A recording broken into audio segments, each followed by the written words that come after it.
I don't know how much monetary loss G2 has been incurred for G2. I don't know how much they paid up front to make this happen. Yeah.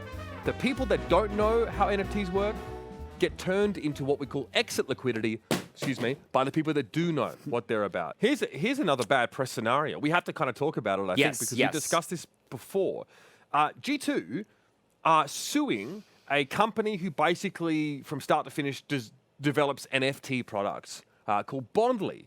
Now, G2, as you guys may have seen, they have announced at least the release of Solana chain-based NFTs. Yes. This is not that those NFTs, the fucking samurai ones, the tacky-looking, whatever. Yep. It's basically a fan club membership. That's an NFT. That's with a different organization.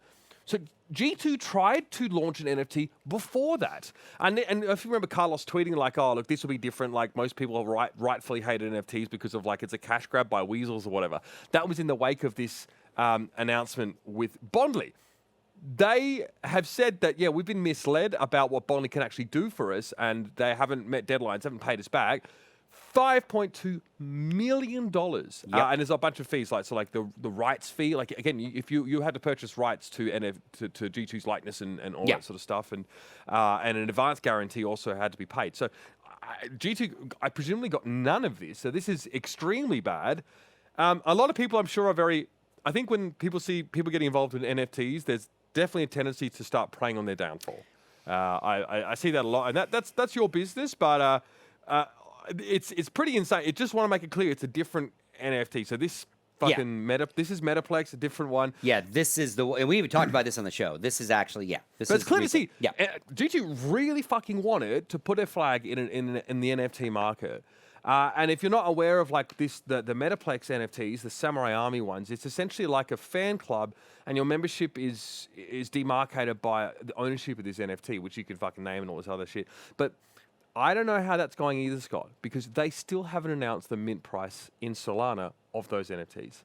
They have not progressed. I would say, when did we last talk about it? It has to be months now, right? Yeah, a couple months ago, I think. A few months, yeah. So they really haven't progressed on that front at all. And, I mean, they got ratioed to fucking Timbuktu on that tweet, which is what you expect. Yep.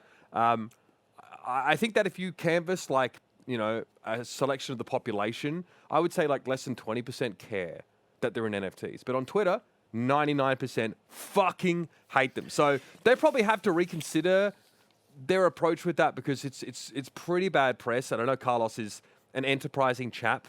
I think we could safely say. Oh, yeah. And was trying to allay people's fears about NFTs being like, no, this will be different. But so far, they are suffering because the whole landscape in NFT creation, it's very Wild West. It's a bunch of people that know how to code smart contracts and how to code in Solidity. These people are not doxed for the most part, so that means that they're who they are is not public. Yeah. They're all under pseudonyms a lot of the time. And this is by necessity sometimes, because if you are doxed, there's security risks. If people know you have a lot of, cryptocurrency, so to speak. So it's shady, not quite dark web level, but like it's, G2 are out in the hole for like 5 mil, which Bondly can definitely not pay back. I think the reason why they went with these guys is because Bondly, I think, partnered with Logan Paul and his NFTs, which sold for an absurd amount of money. Got you. So definitely the motivation there from G2 is, I would say, monetary. And like we explained, yes, they have a limited number of these fan club entries, and they're definitely hoping for a lively secondary market where they would take royalties from each sale. That's where the money really is made from NFTs, on top of the minting costs in the first place. Yeah, and again, I think them having to reinvent the wheel, go to a whole nother company, after they had started 6-8 months earlier, got them into the window of a team announcing their NFT late. Like, I bet part of this $5.25 million they're going after is damages of being late to market, because it's very competitive. Now you've missed the window. Like, we already, obviously, like you said, we always shit on it. The article but says the first invoice for rights, like the 2 million rights sort of deal, the first invoice went out to these guys, and they came back saying, we can't do this. So they, And they tried to get out of the contract Yep. and all this sort of stuff, and G2 were holding him to that. Sure. So I don't know how much monetary loss G2 has been incurred for G2. I don't know how much they paid up front to make this happen. Yeah. But because obviously they've sold their image and likeness rights to Bondly to make these NFTs. Yep. I just think obviously people enjoy the irony because Carlos is saying, look, we're not trying to scam you with these NFTs. Now I believe that he's trying to find a novel way of having a fan club, and there will be profit to be made there for him. Do I think Carlos is trying to scam people? No, but a lot of NFT projects can be scammy, especially because most of the people that get into them don't know what they're doing. They're definitely going to get scammed. It's literally about turning the people that don't know how NFTs work get turned into what we call exit liquidity. Excuse me, by the people that do know what they're about. Yeah. So that's it. That's really what it is. It's dumb people, just in the NFT space, losing their money to people that are smarter.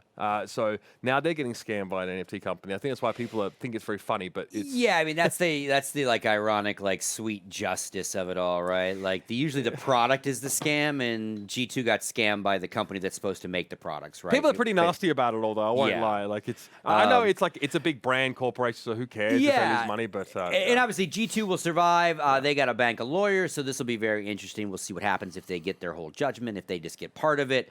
Obviously, an unrelated but related G2 news since we're on it. Carlos announced he's moving to New York City, and G2's setting up a shop in New York. So, like, if I was a North American-based team owner, I'd be a little nervous that one of the biggest global brands is deciding to like come over here into this market a little more realistically and leaving Berlin or keeping Berlin, but like adding to it. Yeah, right? I don't think the European market is remotely as lively. No, I mean, all the marketing budgets start and live here and then go out to Europe, even divisions, or sometimes global markets live and are all spent here. So some of his partners might already... Who's on the East Coast in esports? Well, we were kind of talking about that. We're trying to figure out, like, all our endemics are mostly California-based. EG's kind of up in the Pacific Northwest. Ambox, like the Vindex teams, the Ambox the teams, NYXL, the Subliner, and the Subliners. Yeah. You've got a little bit of FaZe in Atlanta, and you've got the Mayhem in Florida. I mean, they barely have a But footprint. these are like light fan teams in comparison to the big fan base teams. FlyQuest's Oregon, actually, isn't it? No. Megumi and all those guys, I think they're all in LA too. They have a facility in LA. So again, like no big like Gotham, New York City. I think Ambox would want that. Orgs have really capitalized on the market. So like if I was Sundance and those guys own Ambox and Vindex, I would be like, oh fuck, Carlos is coming. Because again, he's got a swagger of a brand. He's a swagger of a guy. It's a huge market that hasn't really been capitalized on the East Coast. Like, so Carlos walking into New York City boardrooms of all those companies, going, "Give me your fucking money." Like again, I would be a little nervous if I was a West Coast team owner. Yeah, and you just cut the scene, people getting thrown out of windows by him. Yes, exactly. Right. Like you just picture like, do you watch Billions? Those shows. Like, Carlos is the Bobby Axelrod of this story, 100%. We need to Photoshop that right away. Yeah. Anyway, all right. Yeah.